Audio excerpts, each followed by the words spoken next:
श्रीनाथ जी गुरु जी को आदेश, माया स्वरूपी सद्गुरु मच्छिंद्रनाथ महाराज जी को आदेश, शंभू जति श्री गुरु गौरक्षनाथ महाराज जी को आदेश, नाथ शिरोमणि जालिंद्रनाथ महाराज जी को आदेश, राजयोगी श्री कानिफनाथ महाराज जी को आदेश, नवनाथ चौरशे सिद्धों को आदेश, लख पुरुष को आदेश आदेश आदेश। ओम त्र्यंबकमजामय सुगंधिं पुष्टिवर्धनम् उर्वारुकमिव बन्धनान् मृत्युन्मोक्षमामृताम्।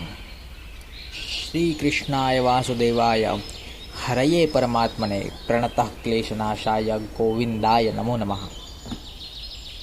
हे दोन मंत्र नसून हे दोन संस्कृत श्लोक असा जर आपण विचार केला तर ह्या दोन्ही श्लोकांचा साधारण अर्थ हा सेम आहे. ठीक आहे. जसं की आपण ओम त्र्यंबकमजामय सुगंधिं पुष्टिवर्धनम् उर्वारुकमिव बन्धनान् मृत्युन्मोक्षमामृताम् ह्यात आपण असं सांगतो शिवशंकरांना की भगवान तुम्ही सर्वव्यापी आहात.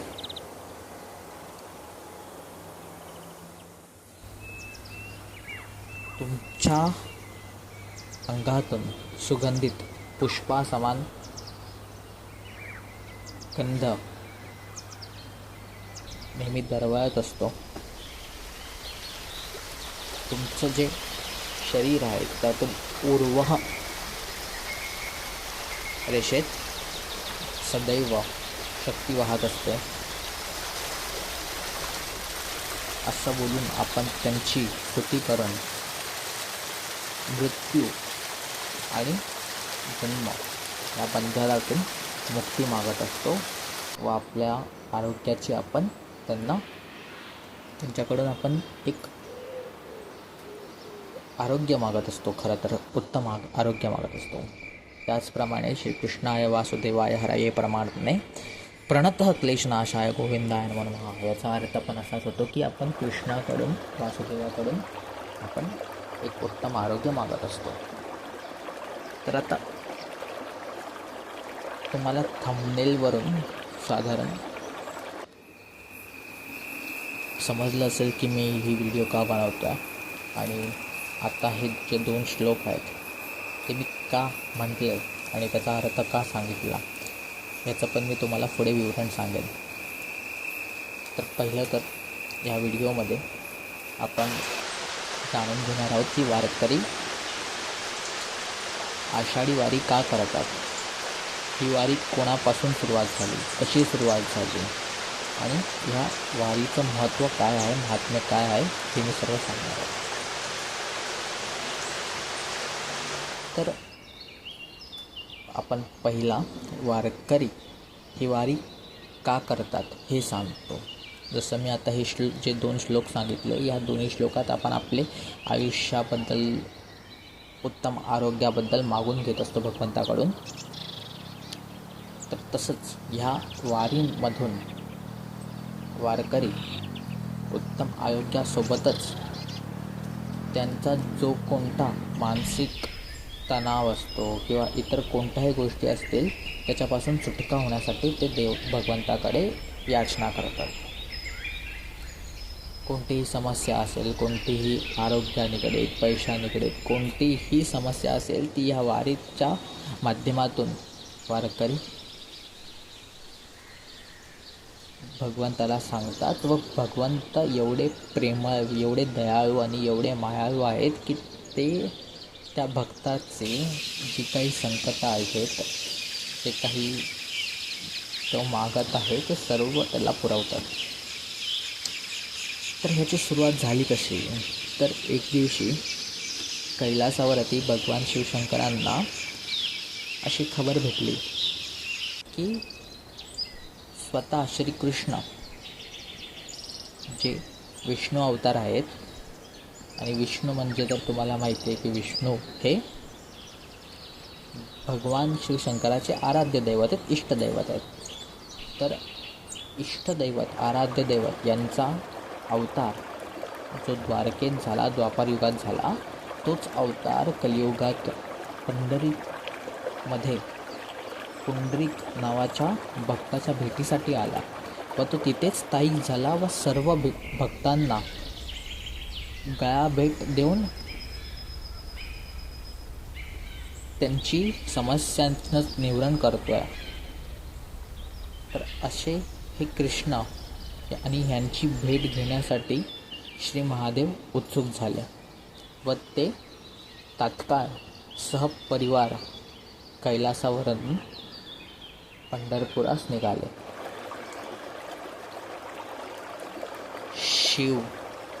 शिवा, श्री गणेश आणि कार्तिकेय हे चौघजण नंदीवर स्वार होऊन पंढरीत यायला निघाले. कार्तिक महाराज तर खूप अगोदरच थकले, त्यामुळे ते एका ठिकाणी स्थायिक झाले. पुढे हे चौघजण मार्गक्रमण करून पंढरपुरात पोचले. ह्या पूर्ण प्रवासात शिवशक्ती आणि श्री गणेश यांनी अन्नग्रहण केलं नाही. जेव्हा भेटेल तेव्हा भिक्षान्न सेवन केला व जास्तीत जास्त एक वेळेचं अन्न स्वीकार केला. असं करत करत श्रीहरी विष्णूंचा नामांचा गजर करत करत हा शिवपरिवार पंढरपुरात पोचला. पण वाटेत एवढा खडतर प्रवास करून माता पार्वती मात्र थकली व ती एका स्थानी स्थायिक झाली. तिच्या सोबतीसाठी नंदिकेश्वर देखील तिथेच बसले. आजही पंढरपूर परिक्रमा मार्गात श्री मातेसमोर नंदी महाराज विराजमान आहेत. आपण जेव्हाही पार्वती माता दुर्गा देवीचं मंदिर पाहतो, त्या मंदिरासमोर तिचं वाहन वाघ किंवा सिंह तिकडे बसलेलं असतं, पण ह्या मंदिरासमोर स्वतः नंदिकेश्वर तिच्यासमोर बसलेले आहेत. त्यानंतर पिता पुत्र अर्थात शिव आणि गणेश पंढरपूर मंदिरात पोचले. पण पुत्र गणेश हे एवढे थकलेले की हे दारावरती उंबऱ्यावरच बसले. बोलले, ह्यापुढे आता चालणं होणार नाही, तुम्ही पुढे जावा आणि दर्शन घ्या. गणपती बाप्पांचं आजही दारावरती स्थान आहे. असो, तर शिव त्यांच्या इष्टदैवत यांच्या भेटीसाठी उतावळे झालेले आणि त्यांची जी ती वासना होती ती त्यांना कंट्रोल करताच येत नव्हती. त्यामुळे ते आतमध्ये गेले आणि जसे आतमध्ये गेले ही शिव आणि नारायण यांची भेट झाली. दोघांची चर्चा झाली, दोघांनी एकमेकांची सुख समाचार घेतले व श्रीहरींनी आता शिवशंकरांना येथेच पंढरपुरात राहण्याचा आग्रह केला. महिनाभर शिव हे पंढरपुरात वास्तव्यास होते. त्यानंतर मग पंढरपूर सोडून ते कैलासावरती सहपरिवार निघून गेले. परंतु त्यांचं प्रतीक म्हणून आणि त्यांची आठवण म्हणून श्रीहरी विठ्ठलांनी त्यांचं शिवलिंग स्वतःच्या मस्तकी धारण केला. आजही आपण जेव्हा मूर्ती पाहतो, मूर्ती नाही बोलता येणार, ती श्रीकृष्णाचा विग्रह पाहतो, श्री विठ्ठलाचा विग्रह पाहतो, त्यावेळेस त्यांच्या डोक्यावरती, त्यांच्या मस्तकावरती मुकुट नसून ते प्रत्यक्ष शिवाकार शिवलिंग आहे. आणि याचा आपल्याला भाव अर्थ असा समजतो की जो कोणी भक्त आषाढी वारी करून श्रीकृष्णाच्या भेटीला जातो पंढरपुरात, तेव्हा पंढरीनाथ महाराज त्या भक्ताचे सर्वच दुःख हरण करून, त्यांना सर्व सुख प्रदान करून त्याला आपल्या स्वतःच्या मस्तकावरती स्थान देतात. श्रीकृष्ण हे परम मायावी तसंच प्रेमळ व्यक्तिमत्व आहे. आपल्या भक्तांवरती प्रचंड प्रेम करणारा व्यक्तिमत्व आहे. त्यामुळे अशा श्रीकृष्णाला शरण जाणं जर कोणाला संभावत असेल तर ही आषाढी एकादशी ही सर्वात उत्तम असं व्रत आहे.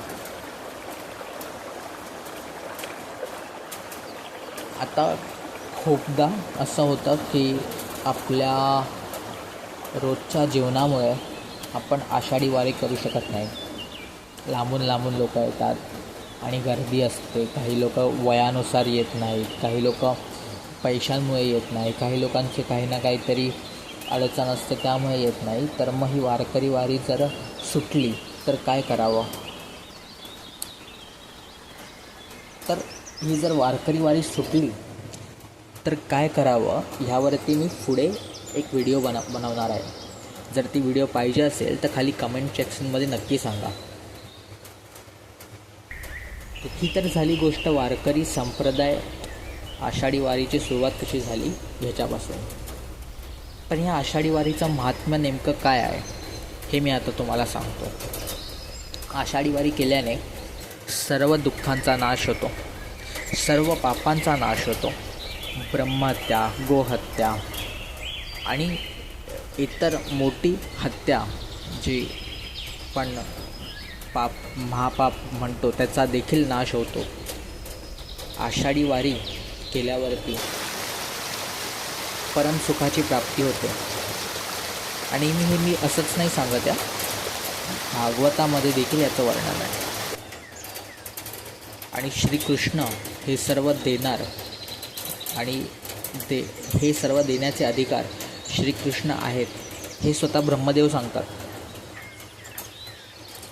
भागवतममध्ये एक श्लोक येतो त्यात सांगितलं जातं की ईश्वर परम कृष्ण हा सच्चिदानंद विग्रह अनादि आदि गोविंद सर्व कारण कारण. याचा अर्थ असा आहे की ईश्वर परम कृष्ण आहेत. ठीक आहे. सच्चिदानंद विग्रह म्हणजे त्यांचा आता जो आपण जो काही आनंदाचा आपण अनुभवतो हा विनाशी आनंद आहे. म्हणजे आनंद गेल्यावरती दुःख येणार, दुःख गेल्यावरती आनंद येणार, आनंद गेल्यावरती पुन्हा दुःख येणारच आहे. पण ते सच्चिदानंद स्वरूप आहेत.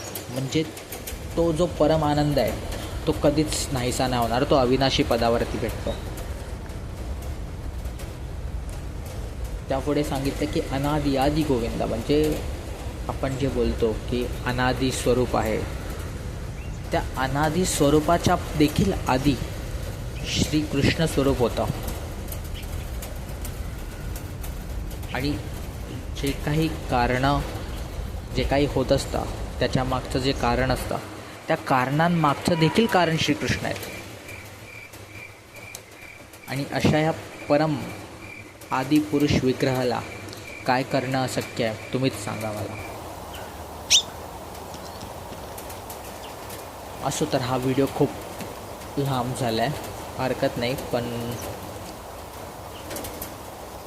आपण पुढचा व्हिडिओ बनवतो आहे की ज्या व्हिडिओमध्ये आपण असं सांगणार आहे की जर वारकरी वारी ही करू शकत नाहीत किंवा ही आषाढी वारी करू शकत नाहीत, कोणीही कोणाला इच्छुक असतील करू शकत नाही, तर आपण ह्या वारीच्या दिवसांमध्ये काय करू शकतो व काय करावं हे मी तुम्हाला सांगेन. तर हा व्हिडिओ आपण इथेच संपवूया. जर व्हिडिओ आवडला असेल तर लाईक करा, बेल आयकॉनवर क्लिक करा, जेणे तुम्हाला येणारे प्रत्येक व्हिडिओची नोटिफिकेशन लगेच भेटेल. चॅनलवर नवीन असाल तर सबस्क्राईब मात्र नक्की करा. श्रीनाथ महाराजांच्या चरणी ही प्रार्थना असेल की सदैव माझे भक्तमंडळी, साधक व इतर अनुयायी सुखी, समाधानी व उदंड आयुष्य लाभून नेहमी त्यांच्या कार्यात त्यांना यश भेटेल. अलख निरंजन आदेश.